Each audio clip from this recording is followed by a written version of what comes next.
आप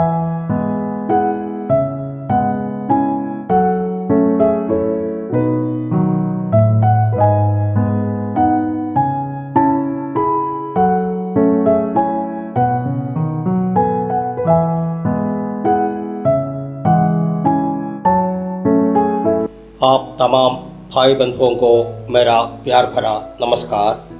पिछले एपिसोड में हमने सुसमाचार प्रचार की तात्कालिकता, इमरजेंसी ऑफ इवांजलिज्म, उसके बारे में चर्चा कर रहे थे। उस विषय के संदर्भ में अथॉरिटी फ्रॉम गॉड, परमेश्वर से अधिकार मिला, इस बात को हम देख रहे थे। अभी अगले बिंदु जजमेंट यानी कि न्याय को हम लोग देखेंगे। उसके लिए एक वचन पढ़ते हैं, यूहन्ना रचित सुसमाचार उसका 12 अध्याय उसका 48वां वचन। जो मुझे तुच्छ जानता है और मेरे बातें ग्रहण नहीं करता है, उसको दोषी ठहराने वाला तो एक है, अर्थात जो वचन में मैंने कहा है वही पिछले दिन में उसे दोषी ठहराएगा। ये पद यीशु के उस शिक्षण का हिस्सा है जहां वे अपने पृथ्वी पर आने के उद्देश्य को स्पष्ट करते हैं। उन्होंने बताया कि वे न्याय करने के लिए नहीं बल्कि उद्धार देने के लिए आए हैं। यूहन्ना 12:47 में लिखा है। परंतु जो लोग उनके वचनों को अस्वीकार करते हैं वे स्वयं अपने ऊपर न्याय लाते हैं, क्योंकि वही वचन जो उन्होंने कहा है न्याय का मानदंड बनेगा। इस वचन को 3 भाग में बांट सकता है।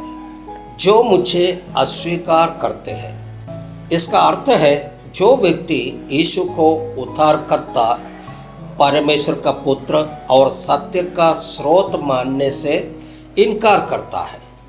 ये केवल मुँह से इनकार करना नहीं बल्कि जीवन से भी इनकार करना है। जब कोई व्यक्ति उसके आदेशों के अनुसार नहीं चलता। दूसरा है और मेरी बातों को ग्रहण नहीं करता। ये उन लोगों के लिए है जो बाइबल के वचनों को हल्के में लेते हैं। वे सुनते हैं परंतु पालन नहीं करते। यीशु के शब्द जीवन देने वाला है, पर जब कोई उन्हें अस्वीकार करते हैं तो वो जीवन का स्रोत खो देते हैं। तीसरा बात है वही वचन उसका न्याय करेगा। यहाँ यीशु कह रहे हैं कि उन्हें किसी को दोषी ठहराने की आवश्यकता नहीं होगी, उनके वचन स्वयं ही न्याय करेंगे, क्योंकि हर व्यक्ति को सत्य बताया गया है। अंतिम दिन यानी कि जजमेंट डे में वही वचन जो प्रेम, जो क्षमा, जो आज्ञाकारिता, जो विश्वास की शिक्षा देता है, वही ये जांच करेगा कि किसने उसे माना और किसने अस्वीकार किया। आध्यात्मिक संदेश इसमें यह है, वचन से न्याय होगा, न कि मनुष्य के विचारों से। आज की दुनिया में लोग अपने ही मानदंड बनाते हैं, परंतु न्याय का मानदंड परमेश्वर का वचन है। वचन को अस्वीकार करना स्वयं को नाश के मार्ग में रखना है। परमेश्वर हमें दोषी नहीं ठहराना चाहते हैं, बल्कि वो चाहता है कि हम उसके वचन से बदलें और उनसे जीवन पाए। हर व्यक्ति को उत्तर देना होगा। जब हम बाइबल सुनते हैं या पढ़ते हैं तो वो केवल धार्मिक ज्ञान नहीं है बल्कि न्याय का साक्ष्य है। यही हमारे जीवन का परम परीक्षण होगा।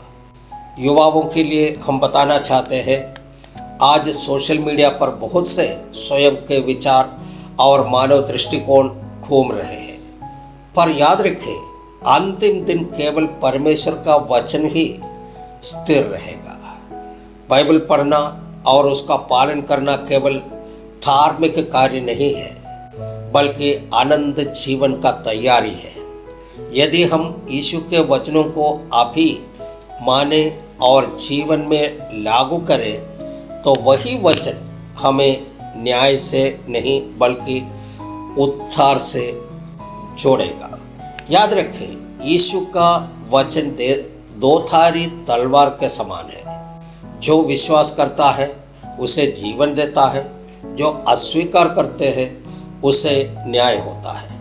इसलिए इब्रानियों का 3:15 में लिखा है, आज यदि तुम उसकी वाणी सुनो तो अपने हृदयों को कठोर मत करो। एक और वचन पढ़ते हैं, प्रेरितों का किताब का 10 अध्याय उसका 42वां वचन। और उसने हमें आज्ञा दी कि लोगों में प्रचार करो और गवाही दो कि ये वही है जिसे परमेश्वर ने जीवितों और मरे हुओं का न्यायी ठहराया है। ये पद पत्रस के उपदेश की हिस्सा है जो उन्होंने कुरनेलियुस के घर में दिया था। कुरनेलियुस एक रोमी सेनापति था, धार्मिक, दयालु और परमेश्वर भक्त व्यक्ति था, परंतु उसे मसीह के उद्धार के पूरा ज्ञान नहीं था। परमेश्वर ने दर्शन में पत्रोस को भेजा ताकि वो मसीह का सुसमाचार गैर यहूदियों को सुनाए। ये क्षण बहुत ऐतिहासिक था क्योंकि पहली बार सुसमाचार यहूदियों से आगे सब मनुष्यों के लिए घोषित हुआ है। ये वचन मत्ती 28:18 से लेकर के 20 तक लिखी हुई महान आदेश की याद दिलाता है। यीशु ने अपने चेलों को स्पष्ट रूप से कहा है कि वे पूरे संसार में जाकर सुसमाचार प्रचार करें। यहाँ हमें शब्द से तात्पर्य केवल पत्रोस या प्रेरितों से नहीं बल्कि हर मसीही विश्वासी से है कि हम सुसमाचार के साक्षी बने। गवाही देना अर्थात हमने यीशु के व्यक्तिगत रूप से जाना, उसके कार्यों का अनुभव किया और अब उसके बारे में दूसरों को बताना। पत्रोस स्वयं यीशु के जीवन, मृत्यु और पुनरुत्थान का प्रत्यक्ष साक्षी था। इसलिए उसका संदेश केवल जानकारी नहीं था बल्कि जीवित अनुभव की गवाही था।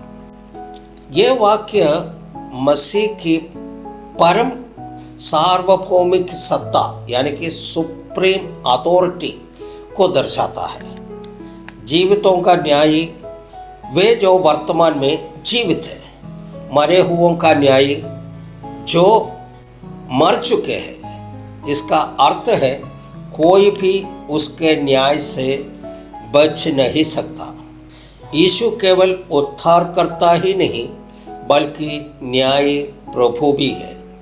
वह सबको न्याय के दिन परखेंगे और जो उस पर विश्वास रखते हैं वे उद्धार पाएंगे।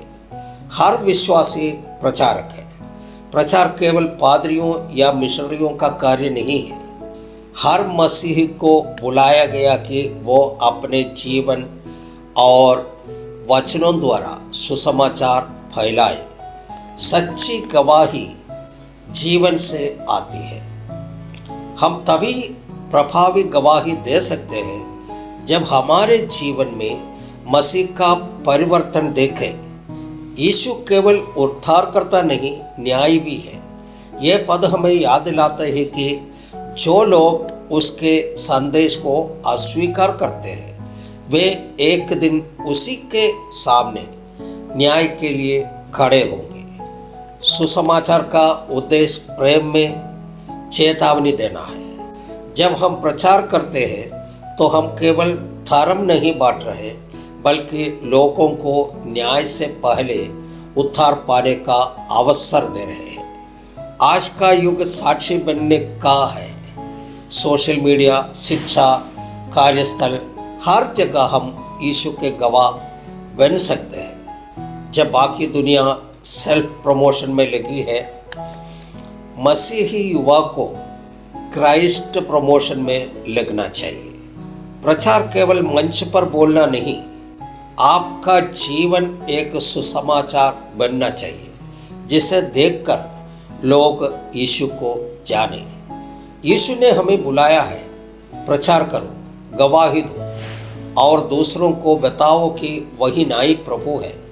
हमारा दायित्व है कि हम उसके वचन को जिए और साझा करें, ताकि जब वह जीवितों और मरे हुओं का न्याय करे तो हम उसके सामने विश्वासयोग्य गवाह बन पाए। एक वचन और पढ़ते हैं, प्रेरितों का किताब का 17 अध्याय उसका 31वां वचन। क्योंकि उसने एक दिन ठहराए हैं जिसमें वह उस मनुष्य के द्वारा धर्म से जगत का न्याय करेगा, जिसे उसने ठहराया है और उसे मरे हुओं में से जिलाकर यह बात सब पर प्रमाणित कर दी है। यह वचन प्रेरित पौलुस के प्रसिद्ध एथेंस के उपदेश का हिस्सा है। वो वहाँ पर यूनानी दर्शकों के बीच खड़े होकर अज्ञात देवता की वेदी के पास भाषण दे रहे हैं। प्रेरितों के काम 17 अध्याय उसका 22 से लेकर के 34 तक अगर हम पढ़ते हैं तो ये बात वहाँ पर दिखती है। पौलुस ने उन्हें समझाया कि जिस अज्ञात देवता की वे पूजा करते हैं वही सच्चा परमेश्वर है, जिसने आकाश और पृथ्वी बनाई। अब वो सब मनुष्यों को आज्ञा देता है कि वे मन फिराए, यानी कि रिपंट करें, क्योंकि एक दिन वह न्याय का दिन ठहराया है। परमेश्वर ने पहले से ही न्याय का एक निश्चित दिन तय किया गया है। ये कोई काल्पनिक या अनिश्चित बात नहीं है, ये वास्तविक, निश्चित और अपरिवर्तनीय है। दिन वही है जिसे हम जजमेंट डे या न्याय का दिन कहते हैं। ये न्याय निष्पक्ष और धर्मी होगा। परमेश्वर किसी जाति, धर्म, स्थिति या पक्षपात के आधार पर नहीं, बल्कि धर्म और सत्य के अनुसार न्याय करेगा। ये न्याय हर व्यक्ति के कामों और विश्वास के अनुसार होगा।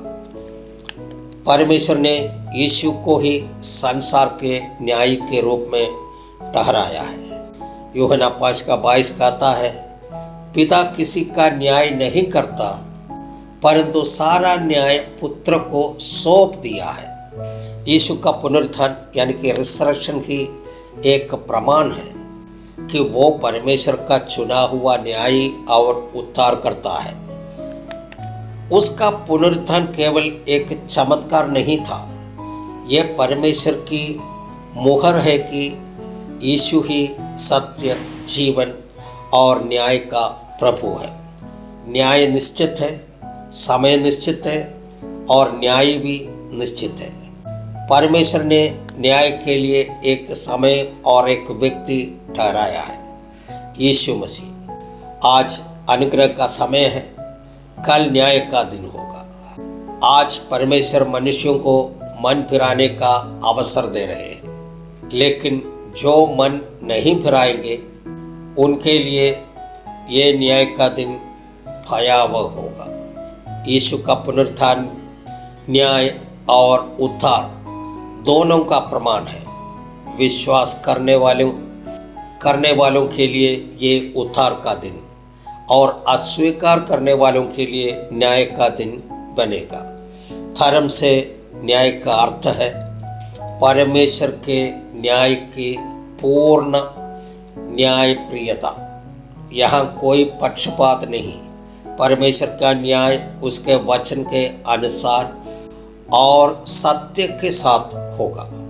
आज की दुनिया जवाबदेही से भागती है, पर परमेश्वर का न्याय सबके लिए तय है। जो जीवन आज मज़े में बिताया जा रहा है, एक दिन उसी जीवन का हिसाब देना होगा। यीशु का पुनरुत्थान हमें याद दिलाता है कि मृत्यु अंत नहीं है, बल्कि जवाबदेही की शुरुआत है। इसलिए बुद्धिमान वही है जो अभी से प्रभु के लिए जीना शुरू करता है। पौलुस का संदेश स्पष्ट है, मनुष्य अब बहाने नहीं बना सकता। परमेश्वर ने न्याय का दिन ठहराया है और न्याय भी ठहरा दिया है, यीशु मसीह। इसलिए आज यदि हम उसके पास विश्वास और पश्चाताप के साथ लौट जाए तो वही न्याय प्रभु हमें न्याय से नहीं बल्कि उद्धार से मिलाएगा। इस एपिसोड को यहाँ पर समाप्त करते हैं। अगले एपिसोड में फिर से मिलेंगे। तब तक के लिए सबको जय मसीह, सबको धन्यवाद। परमेश्वर आप सबको आशीष देने पाए।